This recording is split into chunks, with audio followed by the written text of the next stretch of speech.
대림절 둘째 주일 하나님께 찬송함으로 나아가겠습니다.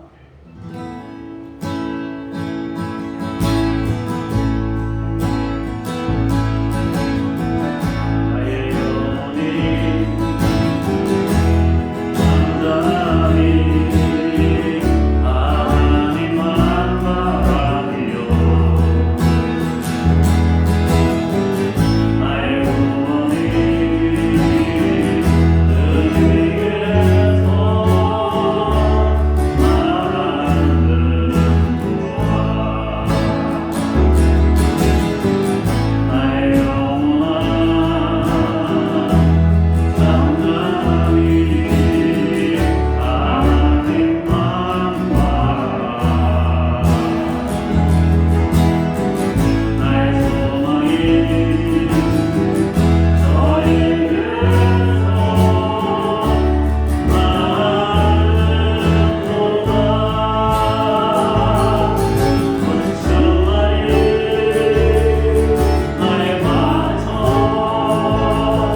찬송으로 찬양하겠습니다.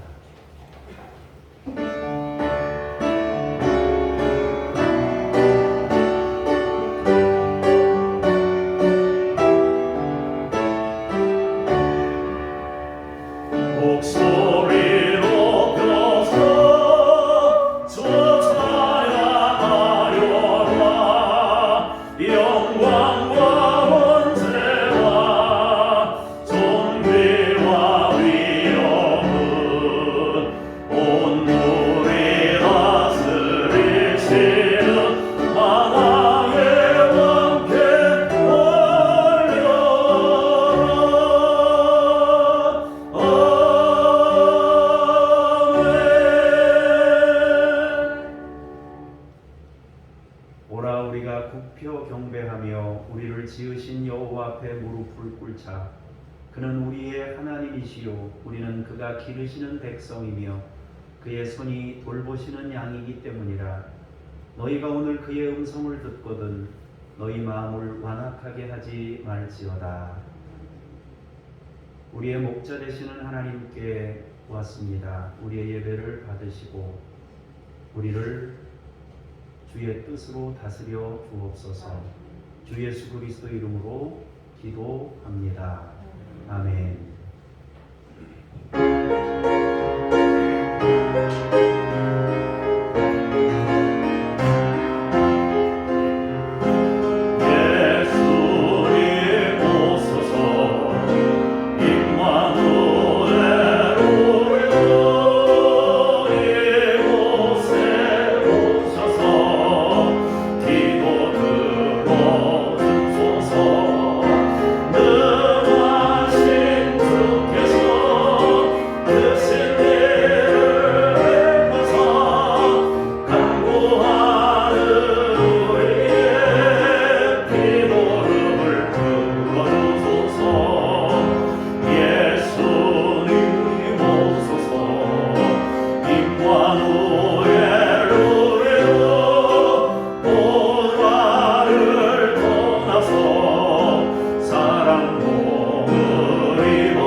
너는 나 외에는 다른 신들을 내게 두지 말라. 너는 내 하나님 여호와의 이름을 망령되게 부르지 말라. 내 부모를 공경하라. 간음하지 말라. 내 이웃에 대하여 거짓 증거하지 말라. 아멘. 참회 기도로, 공동 기도로 참회 기도합니다. 성도가 회개할 때 그 죄와 허물을 용서해 주시는 하나님, 예배를 드리기 위해 성전을 찾은 저희가 먼저 지난 한 주간의 행실을 살펴보며 지은 죄를 고백합니다. 한 해의 마지막 달이 다 되도록 저희는 주님께서 주신 소중한 시간을 허비하며 살았습니다. 육체의 욕심을 채우는 일에 급급하여 하나님을 멀리하며 살 때가 많았습니다. 주님께서 보여주신 의롭고 선한 행실을 본받지 않고 오히려 하나님께서 금하신 죄를 지으며 성령님을 근심하게 하였습니다. 변함없이 베풀어 주시는 은혜를 올 한 해에도 넘치도록 받았건만 저희는 그 받은 은총에 감사하지도 않았고 선하고 의로운 삶으로 응답하지도 못했습니다. 주여, 불신앙으로 점철되었던 지난날의 발자취를 회개하오니 용서해 주옵소서. 예수님의 이름으로 이 고백의 기도를 드립니다. 아멘. 잠시 침묵으로 개인 기도를 드립니다.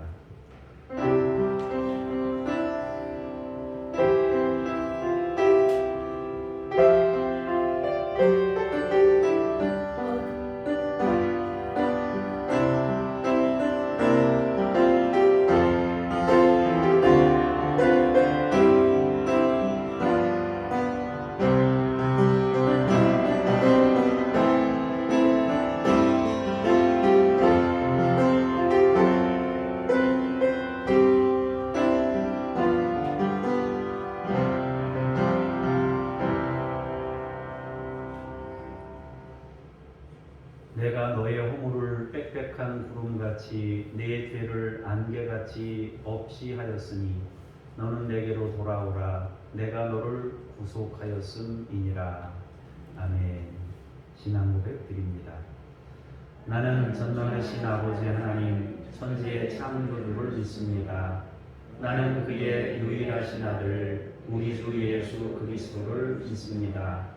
그는 성령으로 잉태되어 동정녀 마리아에게서 나시고 본디오 빌라도에게 고난을 받아 십자가에 못 박혀 죽으시고 장사된 지 사흘 만에 죽은 자 가운데서 다시 살아나셨으며 하늘에 오르시어 전능하신 아버지 하나님 우편에 앉아 계시다가 거기로부터 살아있는 자와 죽은 자를 심판하러 오십니다.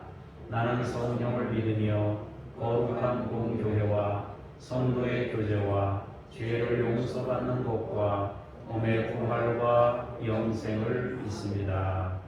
아멘. 자리에 앉으셔서 제가 잠깐 기도하겠습니다.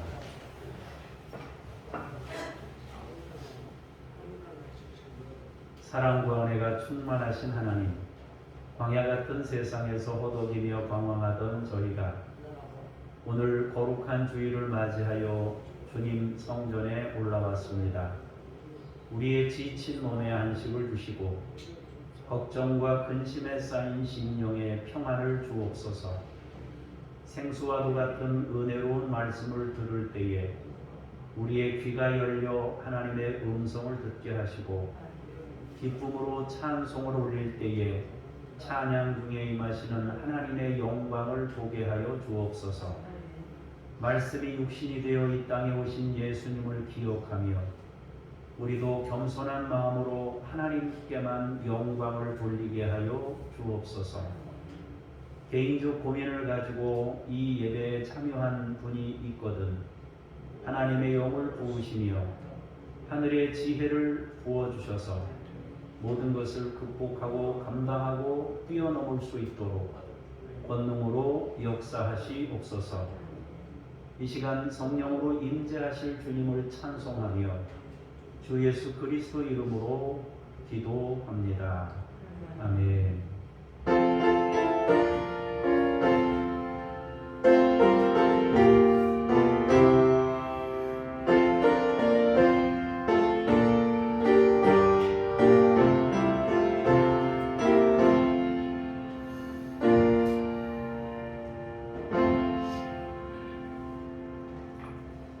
말씀 앞으로 나아가면서 쉐마 찬송 부르시겠습니다.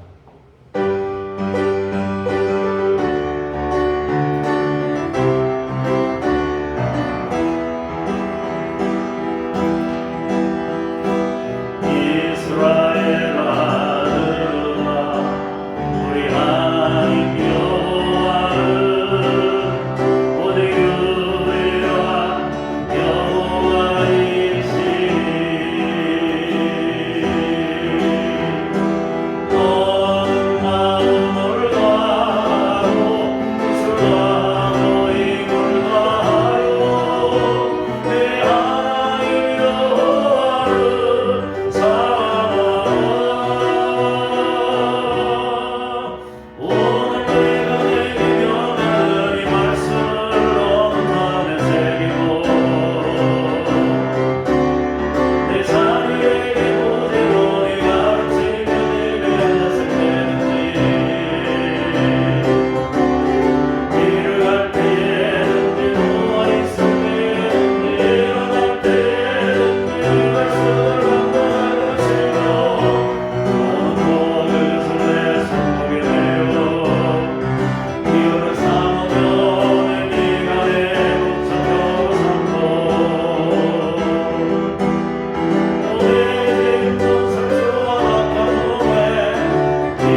말씀을 받습니다. 시편 34편 11절에서 14절까지의 말씀을 김호연 집사님께서 봉독하시겠습니다. 너희 자녀들아 와서 내 말을 들으라. 내가 여호와를 경외하는 법을 너희에게 가르치리로다.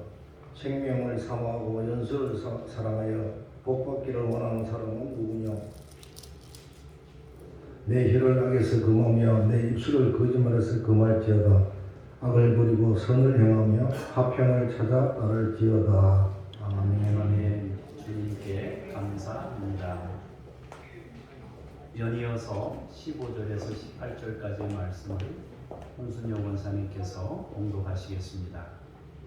여호와의 눈은 의인을 향하시고 그의 귀는 그의 부르짖음에 기울이시는도다. 여호와의 얼굴은 악을 행하는 자를 향하사 그들의 자취를 땅에서 끊으려 하시는도다.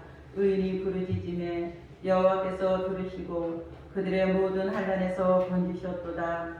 여호와는 마음이 상한 자를 가까이 하시고 충심으로 통회하는 자를 구원하시는도다. 아멘. 주님께 감사합니다. 연이어서 19절부터 22절입니다. 의인은 고난이 많으나 여호와께서 그의 모든 고난에서 건지시는도다. 그의 모든 뼈를 보호하시며 그 중에서 하나도 꺾이지 아니하도다. 악이 악인을 죽일 것이라. 의인을 미워하는 자는 벌을 받으리로다. 여호와께서 그의 종들의 영혼을 속량하시나니 그에게 피하는 자는 다 벌을 받지 아니하리로다. 아멘. 주님을 찬미합니다. 아멘. 오늘은 의인을 향하시는 하나님이라는 제목으로 말씀을 나누겠습니다. 하나님의 눈은 의인을 향한다고 성경이 말씀하고 있습니다. 그렇다면 의인이란 무엇인가? 누가 의인인가? 이 부분에 대해서 우리가 의인의 개념을 좀 잡고 가야 하겠습니다. 성경이 말하는 의인이라는 것은 완전하다는 뜻이 아닙니다. 물론 성경에는 특별히 욥이라든지 또 아브라함이라든지 이런 믿음의 사람들을 향해서, 다윗이라든지 이런 믿음의 사람들을 향해서 당대의 완전한 자라 이런 칭찬을 하신 성경 구절도 있습니다. 그러나 그것은 일종의 관용적인 표현이지 실제로 그 인간이 완벽하다 그런 뜻은 아닙니다. 절대적인 개념이 아니라 상대적인 개념으로서 남보다 조금 더 도덕적으로 윤리적으로 금결이 없다 그런 의미로서 우리가 이것을 받아야 한다 하는 것입니다. 우리가 기억해야 될 것은 의, 절대의라고 할 때 그 의로움은 하나님 한 분뿐입니다. 사람을 의롭다고 할 때 그것은 절대의의 개념이 아니라 하나님과의 관계 속에 있다는 것을 의미합니다. 그래서 인간의 의로움 그럴 때 그 인간의 의인이다 그럴 때 그 의인은 하나님과의 관계성을 담고 있는 뜻이 되겠습니다. 하나님과 무관하게 의를 말할 수 없습니다. 그 의는 가짜이고 거짓입니다. 우리는 성경이 말하는 의인이 무엇인지를 먼저 생각해보고 하나님이 그 의인을 향하신다고 했으니까 의인이 뭔지를 한번 생각해 봐야 하겠습니다. 결론부터 이야기하고 세부적인 내용을 좀 다루겠습니다. 결론부터 얘기하자면은 의인을 세 가지로 정리해 볼 수 있는데요. 첫 번째로는 하나님 앞에서 사는 자를 의인이라고 말하는 것입니다. 두 번째로는 자기가 살았던 삶을 하나님께 가져가는 사람을 의인이라고 말합니다. 세 번째로는 하나님이 교정해 주실 때 자기 삶을 수정하는 사람을 의인이다 라는 것입니다. 그러니까 이 과정을 반복하는 사람을 의인이다. 성경은 그렇게 말하고 있습니다. 하나님이 계신 줄 알고 사는 거예요. 하나님이 나를 내려다보고 계신 것을 알고 사는 사람이 의인인 거예요. 그리고 내가 살았던 삶을 하나님께 가져가는 사람을 의인이라고 말합니다. 그리고 가져갔을 때 하나님이 이거는 수정해야 되겠다 하고 하나님이 교정 부호를 붙여주시면 그것을 교정하는 사람을 의인이다. 그래서 의인이라는 것은 완벽의 개념이 아니라 하나님과의 관계성을 담고 있는 개념으로서 우리가 이해해야 한다 하는 것입니다. 바꾸면은 이 의인이라는 것은 경건한 사람 혹은 여호와를 경외하는 사람이다. 그렇게도 표현할 수 있겠습니다. 오늘 본문은 여호와를 경외하는 사람이 진정한 복을 받은 사람이라고 말씀합니다. 인생에서 복을 받고자 원하는 사람이 누구냐? 이렇게 말씀하면서 그렇다면 그는 여호와를 경외하는 사람이 되어야 할 것이다. 여호와를 경외하는 사람이 복을 받기를 원하는 사람이다. 복을 받기를 원하는 사람은 여호와를 경외해야 복을 받을 수 있다라고 말합니다. 결국 여호와를 경외하는 사람이 경건한 사람이고 그를 의인이라고 하는 겁니다. 그런데 우리의 삶이라는 것은 멈춰 있는 게 아니에요. 멈춰 있는 게 아니고 계속 진행되고 있어요. 흘러가고 있단 말이에요. 가령 내가 이렇게 여기 컵 뚜껑을 제가 소유하고 있잖아요.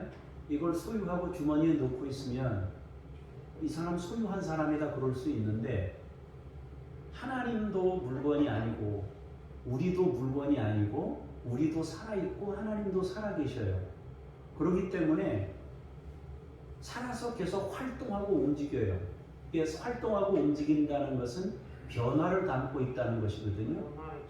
여러분 아이들 조그만 큰 아이들 혼자 내버려두면 어떻게 돼요? 뭐 일을 자꾸 저지르잖아요, 그죠? 가만 두면은 일을 저질러요. 뭐 조용한 것 같으면 어디서 뭔가 뭐 입술 연기 꺼내가지고 바르거나 뭐 거울에다가 뭐 칠을 하거나 방바닥을 뭐 이렇게 뭐 긁고 있거나 뭐 이상한 짓을 한단 말이에요. 우리가 살아있는 존재이다 보니까 움직이고 활동하면서 뭔가 만들어낸단 말이에요. 그것이 긍정적인 것이든 부정적인 것이든 만들어낼 수밖에 없어요. 그러니까 흘러가고 지나가는 과정을 담게 되는 거죠. 그것이 바로 우리의 인생입니다. 그렇다면 그 인생을 어떻게 살아가야 하는가? 그 첫 번째가 하나님 앞에서 사는 법을 자꾸 배우라고 말씀하는 거예요. 하나님 앞에서 살아가는 구체적인 방법은 그럼 뭘까 하는 것인데요. 가장 중요한 핵심이 관계라고 성경은 말하고 있어요. 하나님과의 관계 속에서 사람과의 관계를 이루는 일입니다. 끊임없이 우리는 사람을 만나면서 살아요. 그런데 그 사람들과의 만남을 어떻게 가져가야 되느냐? 쉽게 말하면 성경은 샬롬을 이루라 그렇게 말씀하고 있습니다. 사람과 사람 사이에 샬롬을 이루는 것이 하나님이 말씀하시는 하나님의 뜻이에요.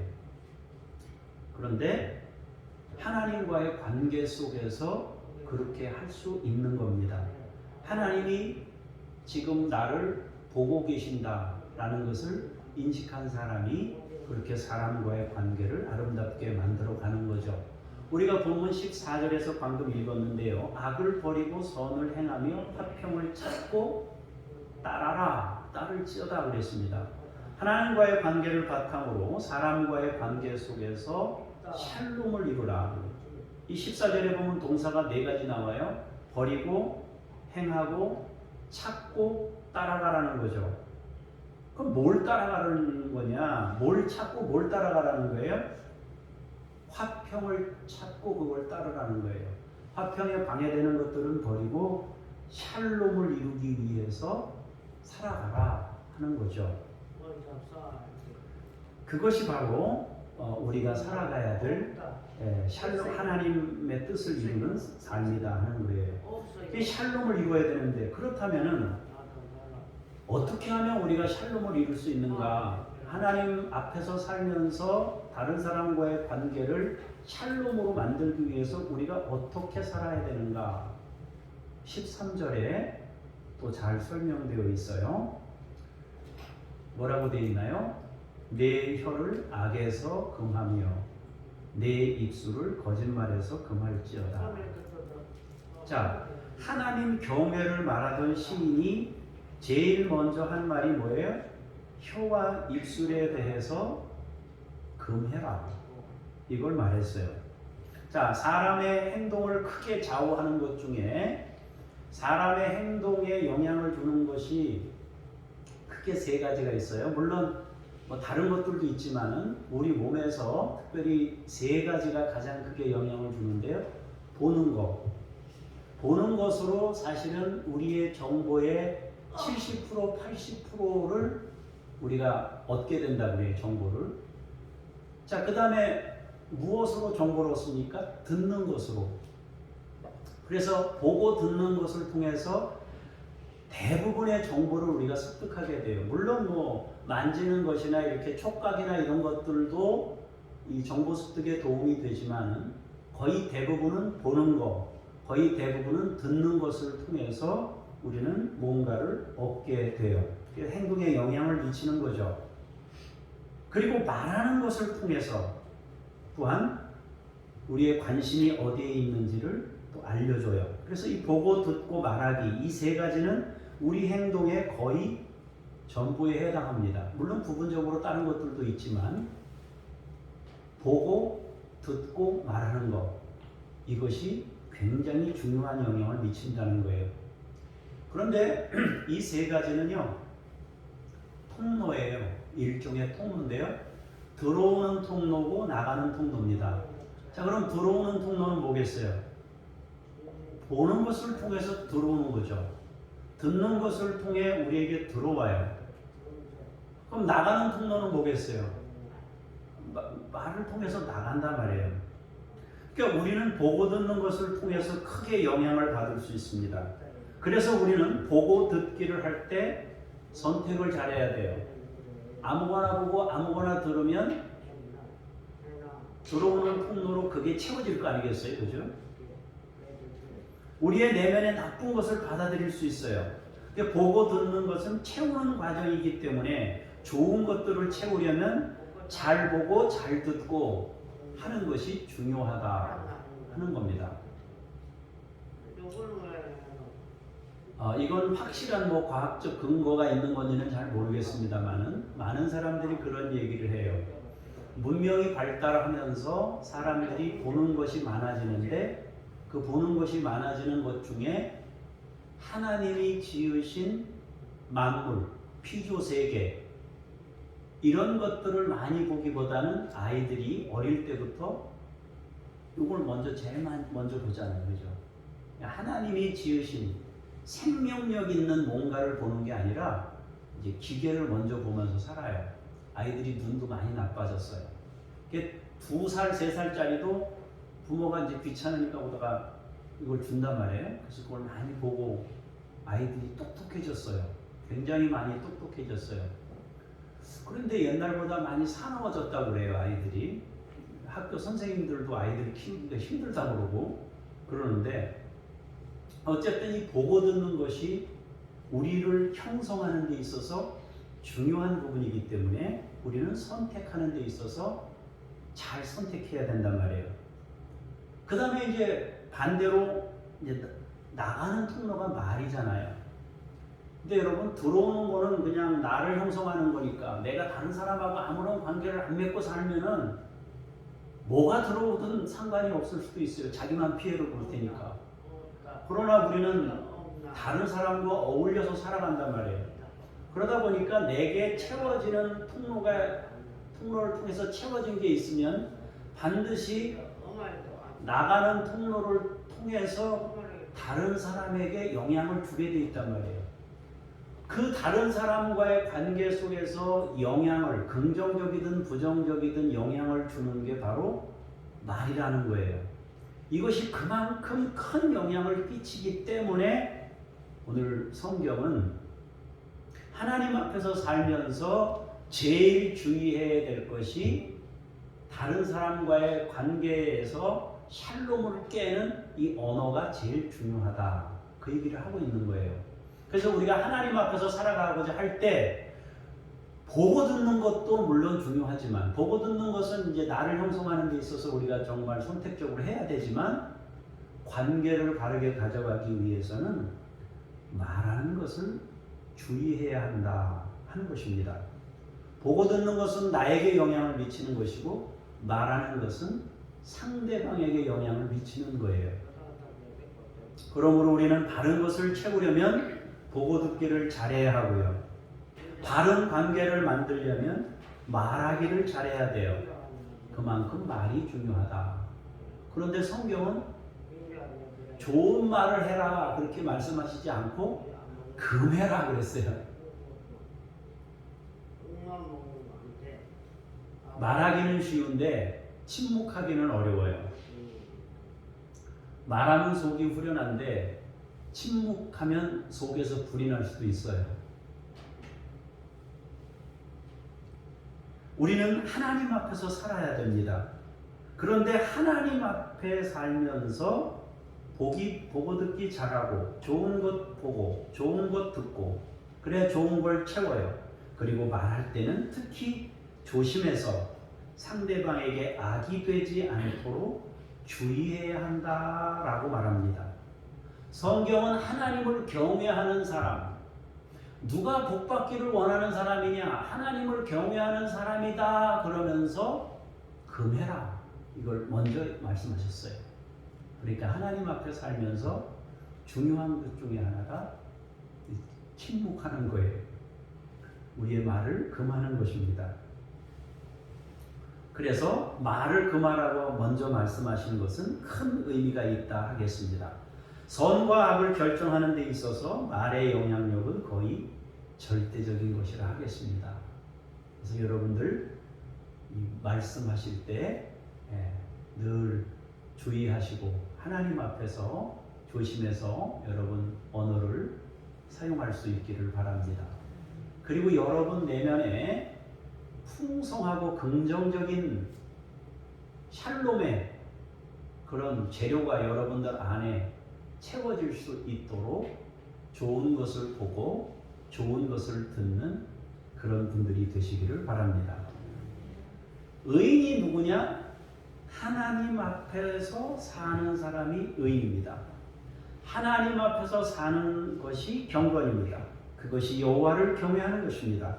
그렇게 하나님과의 관계 속에서 우리는 보고 듣고 말하기를 통해서 타인과의 관계를 이루며 살아갑니다. 자, 두 번째, 의인은 뭐라고 그랬습니까? 하나님 앞으로 가져가는 사람이 의인이라고 했어요. 자, 하나님 앞에서 살았다면 다음 단계로 반드시 하나님께 그것을 가져가야 돼요. 우리가 보고 듣는 것을 통해 채워진 나를 하나님 앞으로 가져가야 됩니다. 그리고 채워진 내가 살아가면서 했던 말들을 그대로 가지고 하나님께 나아가야 합니다. 바꿔서 말하면 내가 생활했던 내가 만들어낸 인생의 열매들, 결과들, 그것들을 하나님께 가져가야 합니다. 우리가 하나님 앞에서 산다고 살았지만 좋은 열매도 있고 그렇지 못한 열매도 있습니다. 어떤 때에는 내가 상대편에게 듣기 좋으라고 한 말인데 상대편이 들을 때는 안 좋은 말로 들을 수도 있습니다. 도와준다고 한 것이 오히려 손해를 끼치게 되는 경우도 있습니다. 지난번에 어떤 목사님 한 분이 제 앞에 앉아서 절 대접한다고 국그릇에다 국을 따르는데 먼저 드세요 그랬더니 그분이 저한테 먼저 드세요 목사님. 그러니까 본인이 국을 떠주다가 저에게 엎었어요. 국을. 좋은 마음이잖아요. 저에게 친절을 베풀려고 한 거잖아요. 근데 결과가 그렇게 됐어요. 그러니까 옷이 버렸으니까 불편하잖아요. 본인도 불편하고 저도 뭐 옷에 국이 쏟아졌는데 유쾌할 일은 아니잖아요. 그죠? 물론 좋은 마음인 거는 이해를 하지만 양복에 뭐가 흘려졌으니까 기분이 좋지는 않잖아요. 근데 우리가 살면서 관계를 이루다 보면은 그런 일뿐만 아니라 그보다 더한 일도 우리가 겪을 수 있습니다. 그래서 의인이 누구인가? 하나님 앞에 살았던 자기 삶, 하나님 앞에 살았던 자기 삶을 하나님께 가져가서 점검받고 교정받는 사람이 또 의인이란 말이에요. 자, 18절 19절에 보면은 여호와는 마음이 상한 자를 가까이 하시고 충심으로 통회하는 자를 구원하시는도다. 의인은 고난이 많으나 여호와께서 그의 모든 고난에서 건지시는도다. 이것은요, 두 가지 의미를 동시에 말씀하고 있는데요.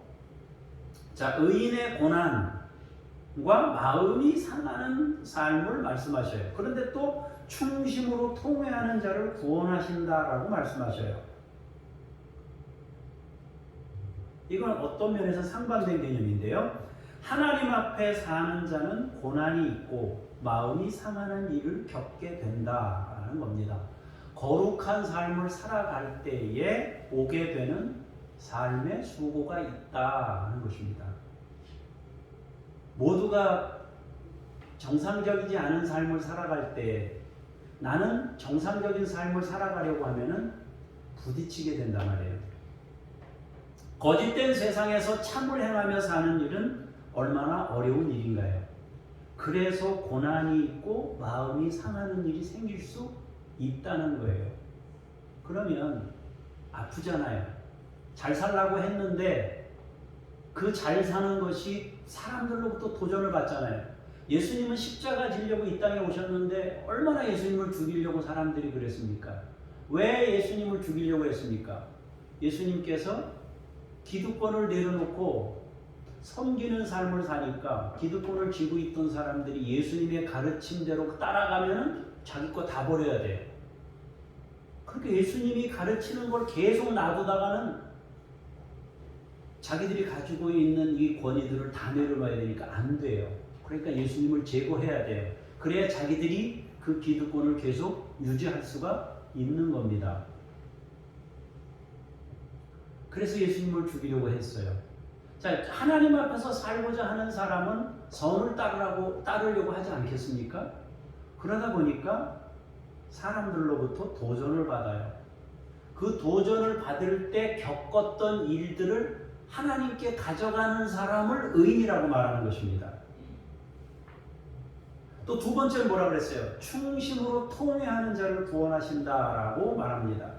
자, 바르게 살고자 하는 자가 고난을 당하고 사는데 무슨 또 통회란 말인가? 무슨 또 회개를 해야 될 게 있나?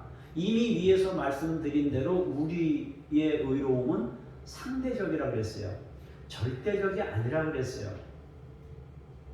하나님께서는 그 마음과 관심이 의인을 향하시는데, 그런데 이때 의인이라는 건 하나님 앞에 사는 사람이고 자기 삶을 하나님 앞으로 가져가는 사람이라고 그랬습니다. 그런데 선을 행하려 할 때 우리는 선을 행하며 살 때도 있지만은 선을 행하다 지쳐서 혹은 내가 좋은 마음으로 하다가 감정이 상해서 그 나쁜 감정도 생길 수 있어요. 다시 말해서 우리의 삶에는 주님 앞에서 살고자 하는 애씀이 있지만 동시에 그 애쓰면서 잘못 살아온 흠과 티가 우리의 인생에 혼재되어 있단 말이에요. 뒤범벅되어 있단 말입니다. 그때 우리가 하나님 앞에 가져가서 잘 산 것은 하나님께 격려받는 것이고요. 힘들게 살아왔던 것들에 대해서는 하나님이 격려해 주시고 또 잘못 산 것에 대해서는 회개하는 하나님께 가져가는 삶을 하나님께서는 의인이다 그렇게 말하는 것입니다. 세 번째로는 하나님께 가져간 이후에 이제 우리의 삶을 교정하는 것입니다. 하나님께서 교정해 주십니다. 우리가 시험지 그 학교에다가 냈을 때 선생님이 체크해 주잖아요. 그냥 보통 선생님들은 이렇게 틀린 거는 이렇게 맞은 것은 동그라미 이렇게 쳐주잖아요. 요즘에 이제 선생님들이 조금 이제 다르게 하잖아요. 동그라미 치고 틀리면 어떻게 합니까? 별 표시를 합니다. 그래가지고 별표를 해서 이 부분은 조금 주의 깊게 한 번 더 보면 나중에 이제 그 오답을 바로 잡을 수 있다. 그렇게 하죠. 더 친절한 선생님은 어떻게 합니까? 거기다가 뭘 써줘요. 어떤 부분이 교정됐으면 좋겠다고 거기다 달아둔단 말이에요. 하나님께서는 우리가 우리의 인생을 하나님께로 가져가면 주님께서 그 부분에 대해서 교정부호를 붙여주신단 말이에요. 돌아가라, 멈춰라, 그대로 가져가라 라든지 뭐 여러 가지 것들을 교정해 주셔요. 그래서 거룩한 삶을 위한 수고를 한 부분에 대해서는 하나님께서 박수를 쳐주시고 격려를 하시면서 더 열심히 믿음으로 살 것을 격려해 주십니다. 그리고 지속적으로 그 일을 행할 수 있도록 힘을 불어넣어 주셔요. 그리고 부족했던 부분은 교정해 주십니다. 우리의 삶에 섞여 있는 불순물은 제거해 주십니다. 그렇게 하나님께서 알려주시면 우리는 우리의 삶을 변화시켜 갈 수 있는 겁니다. 사실 이 예배라는 것은 하나님 앞에서 우리의 삶을 교정하는 굉장히 중요한 시간입니다. 그런데 그 변화시켜주는 삶은 결국 관계의 개념을 담고 있는 겁니다. 성장과 성숙을 향한 관계의 개념을 담고 있어요. 우리의 변화는 하나님과의 관계, 공동체와의 관계로 이어지는 것입니다. 의인은 변화와 성숙을 이루는 사람입니다. 완전하고 완벽한 사람이 의인이 아니라 변화와 성숙을 이루는 사람이 의인입니다. 여러분에게 많이 말씀드렸지만 어떤 사람들이 그래요. 나는 술 끊고 교회 나가겠습니다. 나는 담배 끊고 교회 나가겠습니다. 나는 어떻게 해서 교회 나가겠습니다. 하나님 앞에 자격을 갖춘 다음에 교회에 나가겠습니다 그러는데 죽을 때까지 하나님이 원하시는 자격에 도달 못합니다. 주님이 교정해 주시도록 해야 우리 인생이 훨씬 수월합니다. 그래서 의인이라고 하는 것은, 그래서 밖에 사람들은 그러죠. 교회 다니는 사람이 왜 이 모양이야 그러는데, 그거는 이 교인을 마치 신으로 보는 잘못된 그 시선이죠. 여러분이나 저나 우리는 모두 과정 중에 있는 사람이고 공사 중인 인생인 사람들이에요. 중요한 것은 하나님 앞에 살면서 반복해서 수정하고 교정된 삶을 살아가느냐, 그분 앞에서. 그런 사람에게 하나님은 의인을 향해 관심을 기울이신다. 하나님의 눈은 의인을 향하신다 그럴 때 그렇게 하나님 앞에서 부단히 자신의 삶을 변화시키는 삶으로 가져가려고 애쓰고 하는 사람을 하나님이 계속 바라보신다는 거예요. 그렇게 변화와 성숙이라는 것은 자기 자신을 바꿔요. 그리고 자신이 바뀜과 동시에 공동체를 바꾸는 힘이 거기서 나오게 됩니다. 그래서 믿음의 사람은 자기를 계속 변화시켜요. 그리고 그 변화는 주변을 변화시키는 힘이 되는 겁니다. 의인은 하나님 앞에서 살아갑니다. 그리고 그렇게 살아가는 의인에게 하나님의 눈이 향하십니다. 그리고 그를 지켜주십니다. 건지시고 구원하시고 환난에서 지켜주십니다. 하나님 앞에서 살아갈 수 있도록 힘을 주십니다. 그 과정에서 악으로부터 도전을 받습니다. 그것은 고난을 겪는 삶으로 이끌 수 있습니다. 반대로 그 고난 중에서 성실한 삶을 살게 되면서 공동체의 선한 메시지가 되기도 합니다. 아, 저 사람 저렇게 사는구나, 멋있다. 나도 좀 저렇게 살았으면 좋겠다. 그렇게 의인은 자기 성숙과 사회 변화를 이끕니다. 그리고 하나님 앞에서 살아간 삶을 하나님께 가져갑니다. 제가 이렇게 살았습니다. 하나님 앞에 사는데 이런 어려움이 있었습니다. 이런 도전을 받았습니다. 내게는 이런 부족함이 드러났습니다. 있는 그대로를 하나님께 가져가는 것입니다. 그가 의인이고 하나님은 그런 사람에게 자신의 눈을 향하십니다. 그때 의인은 더 성숙된 사람으로 자라갑니다. 의인은 교정해 주시는 하나님의 가르침을 받아 더 성숙하고 경건한 사람으로 변화됩니다. 그렇게 하나씩 변화되어 가는 의인에게 하나님은 관심을 기울이고 있습니다. 하나님의 눈은 그들을 향해 있는 겁니다. 하나님은 우리가 완전하기 때문에 돌아보시는 것이 아닙니다. 하나님은 하나님 앞에서 살고자 하는 의인에게 관심이 있습니다. 하나님은 하나님께 자기 삶을 가져가는 사람에게 관심이 있으십니다. 하나님은 자기 삶을 교정받아 성숙의 자리로 나아가려는 의인에게 관심을 기울이고 있습니다. 의인은 하나님 앞에 사는 사람이고, 의인은 자기가 산 삶을 하나님께 가져가는 사람이고, 의인은 하나님께서 교정해 주실 때 자기 삶을 변화시키는 사람입니다. 하나님은 지금도 그런 사람에게 관심을 기울이며 하나님의 사랑을 나타내고 계십니다. 여러분이 의인의 삶을 살 수 있기를 주의 이름으로 축복합니다. 기도하겠습니다.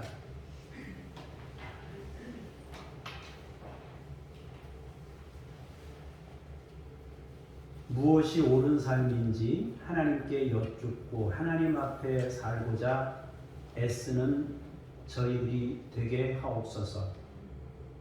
그렇게 애쓰는 삶을 살다가 힘든 경험을 할 때 하나님이 위로해 주시고 격려해 주시기를 원합니다.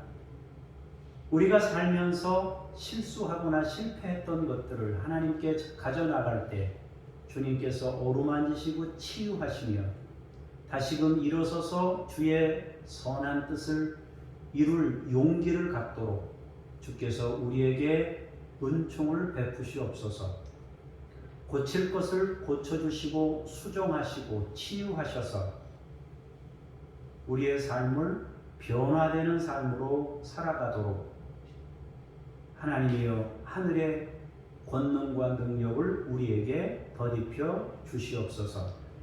우리 때문에 샬롬의 역사가 일어나도록 함께하여 주옵소서. 부족하지만 하나님을 향해 살아가는 의인을 향해 마음을 두시는 주 예수 그리스도 이름으로 기도합니다. 아멘. 주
하나님, 우리가 한 주 살았습니다. 한 달을 살았습니다. 그 삶의 과정을 주 앞에 가지고 나왔습니다. 우리의 삶의 흔적들을 예물에 담아 주 앞에 올려드리오니 주께서 받으시고 우리의 삶을 교정하시고 치유하시고 고치시고 채우시옵소서. 하나님의 것들로 우리를 만들어 주시옵소서. 평생에 물질로 어려움 당하는 일 없도록 우리 성도님들 한 분 한 분을 지키시며 풍성한 것으로 채우시옵소서. 감사드리며 주 예수 그리스도 이름으로 기도합니다. 아멘. 하늘에 계신 우리 아버지의 이름을 거룩하게 하시며 아버지의 나라가 오게 하시며 아버지의 뜻이 하늘에서와 같이 땅에서도 이루어지게 하소서. 오늘 우리에게 일용할 양식을 주시고 우리가 우리에게 잘못한 사람을 용서하여 준 것 같이 우리 죄를 용서하여 주시고 우리를 시험에 빠지지 않게 하시고 악에서 구하소서. 나라와 권능과 영광이 영원히 아버지의 것입니다. 아멘.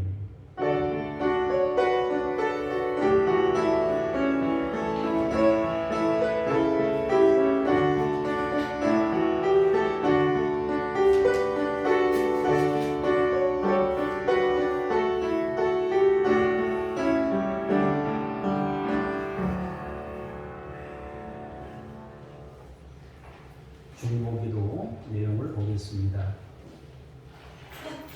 동성애자들이 복음으로 진리 안에서 바로 세워지도록 기도해 주시기를 원합니다. 19세에서 34세 동성애자 4,000명 중에 10%는 기독교라고 답변했다고 합니다. 동남아시아를 위해서 기도해 주시기를 원합니다. 필로폰 생산과 불법 거래가 근절될 수 있도록 기도해 주시길 바랍니다. 가격이 낮아지고 접근성이 높아지면서 한국, 일본, 호주, 뉴질랜드까지 마약이 확대되고 있습니다.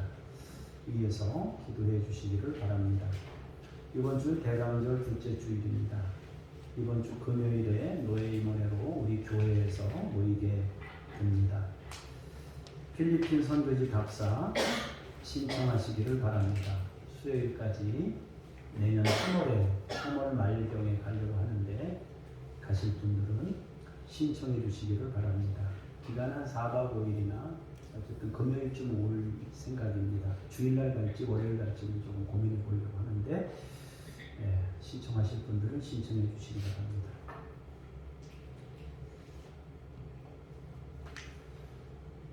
우리 옆에 있는 분들하고 오래간만에 인사 한번 하겠습니다. 하나님과 함께 사는 당신이 의인입니다. 이렇게 인사 한번 하겠습니다.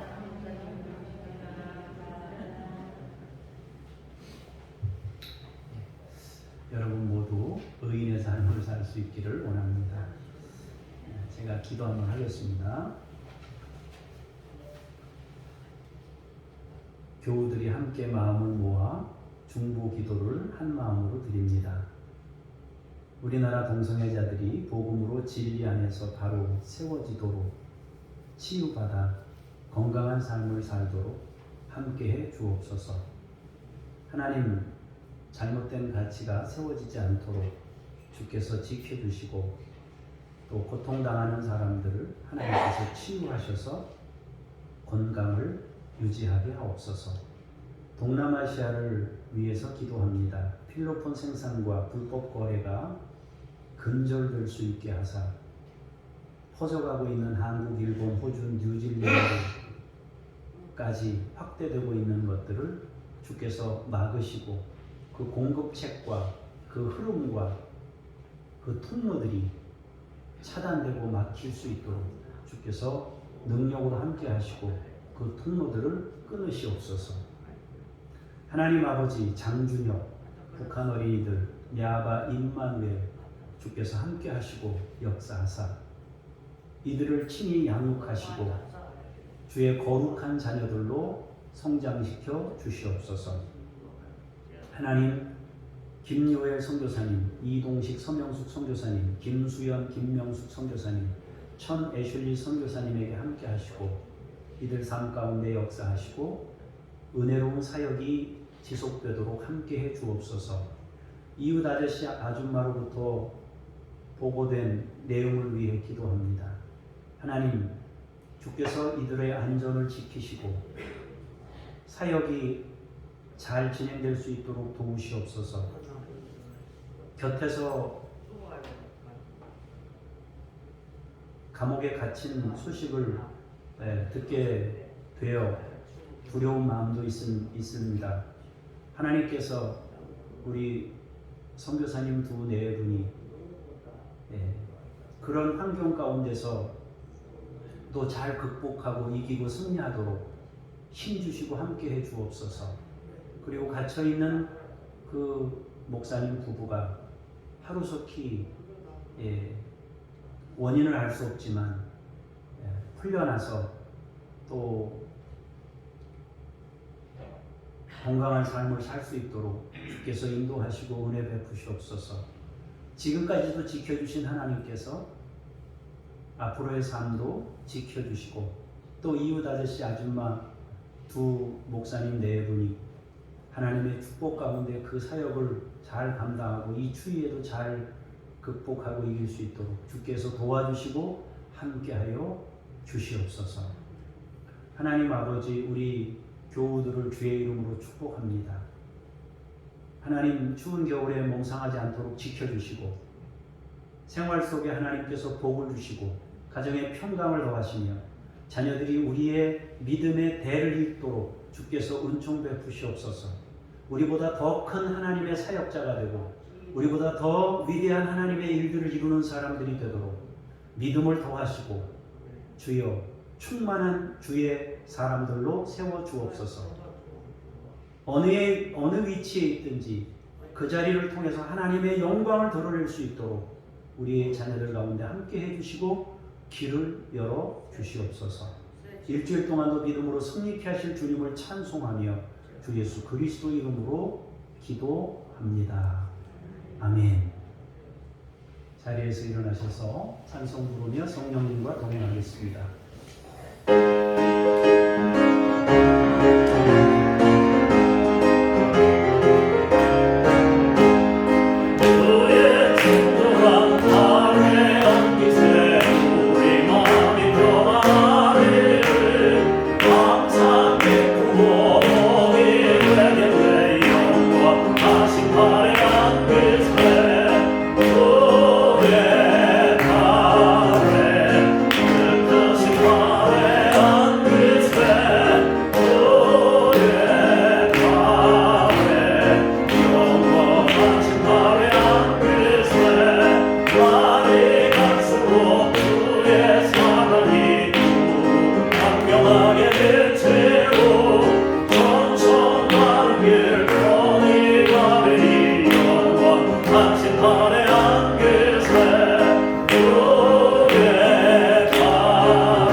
임마누엘로 역사하시는 우리 주 예수 그리스도의 은혜와 의인을 향해 주시는 아버지 하나님의 그 크신 사랑하심과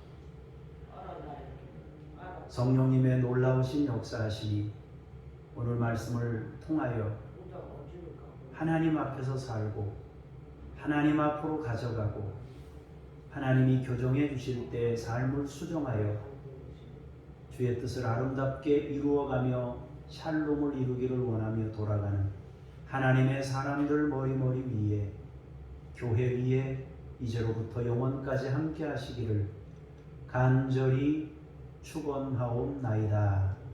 아멘.